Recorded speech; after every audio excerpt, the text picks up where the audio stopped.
I am Surhuda. Let's try and understand how to apply direct and indirect while we tell stories. Well, all of us love stories and we've listened to them right from childhood.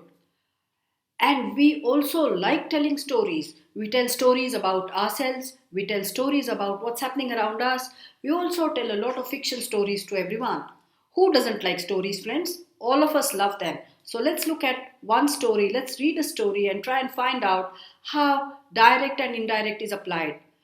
This is the story of four friends. I'm going to read out a story now. The story goes like this. Once upon a time in a small village lived four Brahmins named Satyanand, Vidyanand, Dharmanand, and Sivanand. They had grown up together to become good friends. Satyanand, Vidyanand, and Dharmanand were very knowledgeable, but Sivanand spent most of his time eating and sleeping. He was considered foolish by everyone. Once, famine struck the village. All the crops failed, rivers and lakes started to dry up. The people of the village started moving to other villages to save their lives. We also need to move to another place soon, or else we'll also die like many others, said Satyanand. They all agreed with him. But what about Shivanand? Asked Satyanand. Do we need him with us? He has no skills, no education, no learning. We cannot take him with us, replied Dharmanand. He will be a burden to us. How can we leave him behind? He grew up with us, said Vidyanand. We will share whatever we earn equally among the four of us. So, they all agreed to take Shivanand along with them. They packed all necessary things and set out for a nearby town. On the way, they had to cross a forest.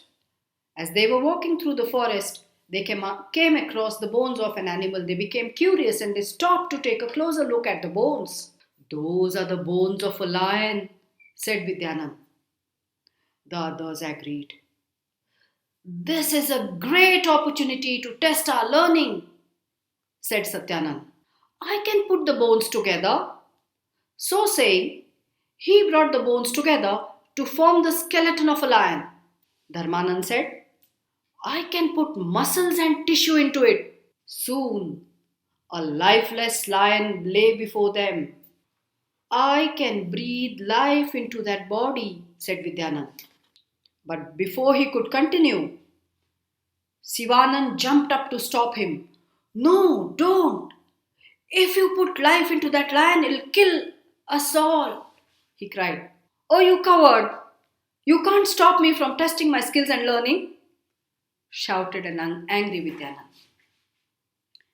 You are here with us only because I requested the others to let you come. Then let me climb that tree fast, said a frightened Sivanand, running towards the nearest tree. Just as Sivanand pulled himself onto the tallest branch of the tree, Vidyanand brought life into the lion. Getting up with a deafening roar, the lion attacked and killed the three learned Brahmins. Friends, the story is over. I'm sure all of you have liked it. I'm sure all of you have enjoyed listening to this story. Have you wondered what the moral of the story is?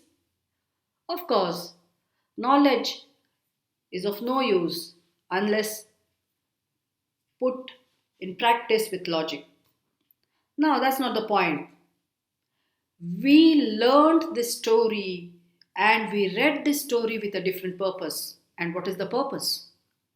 The purpose is to understand how the writer of the story has put in dialogues to each character. Now, the dialogues are in direct speech and the story continues in indirect speech. So, while we write a story, there are many elements to learn.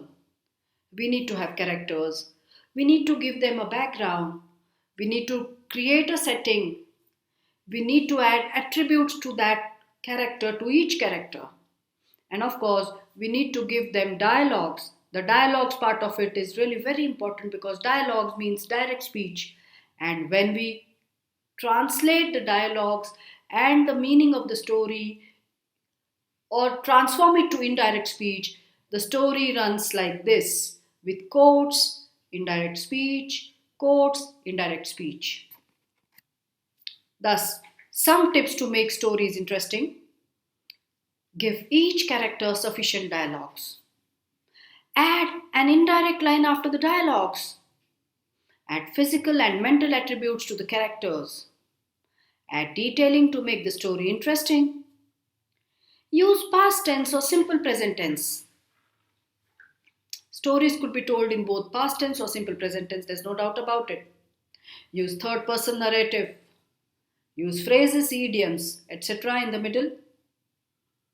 And of course, use